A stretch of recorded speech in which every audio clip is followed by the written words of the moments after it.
اعوذ باللہ من الشیطان الرجیم بسم اللہ الرحمن الرحیم۔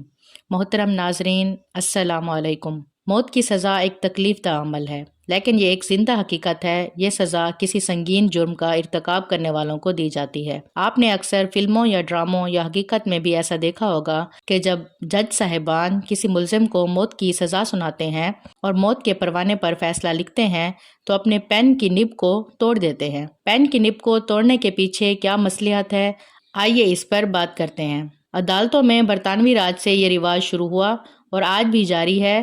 پین کی نب توڑنے کی کئی وجوہات ہیں۔ ایک تو یہ ہے کہ وہ پین جو کسی کی زندگی کے خاتمے کا فیصلہ کرے وہ کسی دوسرے فیصلے کے لیے استعمال نہ ہو۔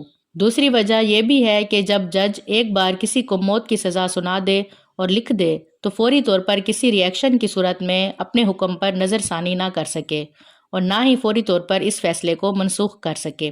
سزائے موت چونکہ خود ایک دردناک سزا ہے، اس لیے جب جج یہ سزا کسی مجرم کو سناتا ہے تو دکھ اور افسوس کا اظہار کرتے ہوئے بھی پین کی نب کو توڑا جاتا ہے۔ پین کی نب کو توڑنے کی ایک وجہ یہ بھی ہے کہ جج دوبارہ اس خونی پین سے دور رہ سکے اور اپنے دیے گئے حکم پر کبھی شرمندہ نہ ہو، کیونکہ اس نے جو کچھ کیا وہ قانون کے مطابق تھا۔ محترم ناظرین، ہماری معلومات کے مطابق یہ وہ چند وجوہات ہیں جن کی بنا پر جج موت کی سزا سنانے کے بعد پین کی نب توڑ دیتے ہیں۔ اگر آپ کی انفارمیشن کے مطابق کوئی اور وجہ ہے تو کمنٹس میں ضرور بتائیے گا۔